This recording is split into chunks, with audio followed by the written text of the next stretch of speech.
We wanted to retain this openness and that central atrium, and we very much wanted people to have this amazing views of the roof. So that's how we kept this sort of circular route through the building, the way in which from any part of that center you can see the beautiful shape of the roof, and actually the building reveals itself to you. It was a long process. From beginning of the project to the end, it took about 8 years. We had the benefit of working with amazing architects who are very sensitive to this pre-existing architecture and who worked with us to redefine it for the Design Museum. And so what you see today behind me is this spectacular building with this warm oak paneling that surrounds us, and that gives it this feeling of warmth. That feeling also that it's a building for you. A building for people to come, feel at ease with. You can mill about, sit down on the steps, on the benches, have a rest, be with your friends, and take in the beautiful architecture, and then make your decision as to what exhibition you're going to go and see, the permanent display, or attend a lecture if that's what you want. I think what we were really trying to do was to make a building that was open to the public and inviting.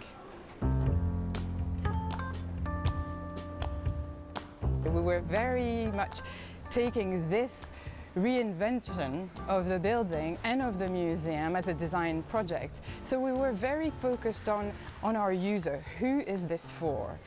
We wanted to be very welcoming, and we know that for people to feel at ease, for people actually to enjoy an exhibition or learn something, first they have to feel comfortable. They have to feel at ease. If you don't give that, then there's no hope that you can get to the next level of, okay, now I'm going to go and see the exhibition and learn something.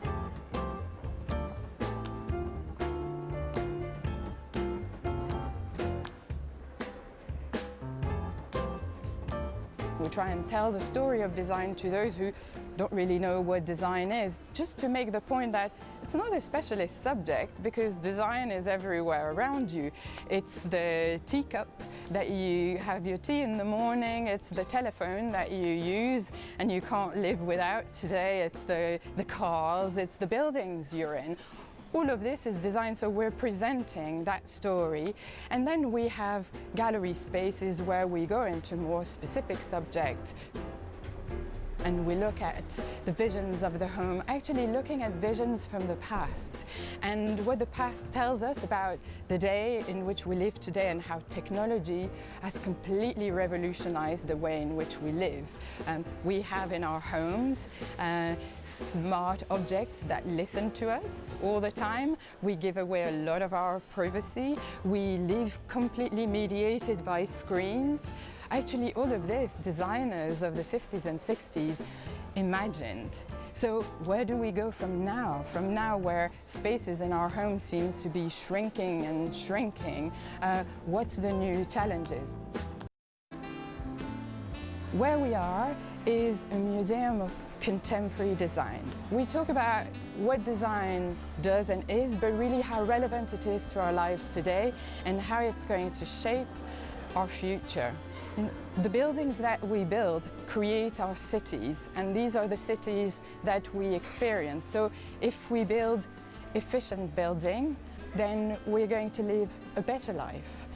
If we build efficient transport system, then we're going to take care of our environment and resources. Conversely, if we don't, well, we're facing some difficult choices very soon.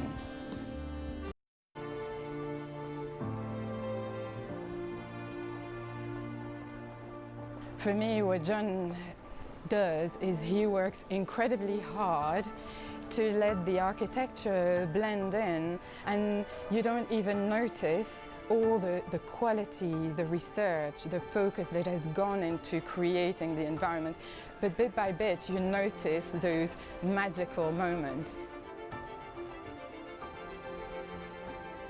For example, we have a main atrium, which is right here behind me, but a little bit further out in the corner there's a smaller atrium, and you just happen upon it. Now this is a new atrium that John created because he wanted to evidence the massive buttress that goes through the floor and connects to the roof above and supports it.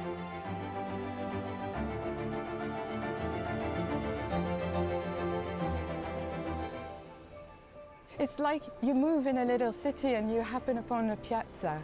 It's just a wonderful discovery.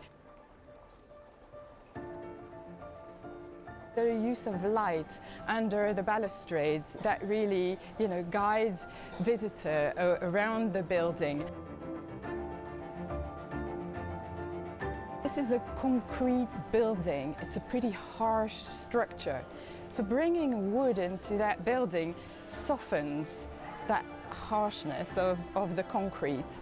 And the wood paneling all around has got tiny little dots in it, and this is to make it sound absorbing, so the acoustics is amazing.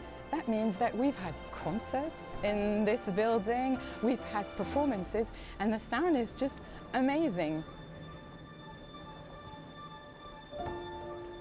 People like to walk around because from everywhere around this atrium you can spot and spy what others are doing, and that's a lovely feeling. So when we have events here, it's such an amazing location because you can people watch and you have a beautiful view into what's happening in the center.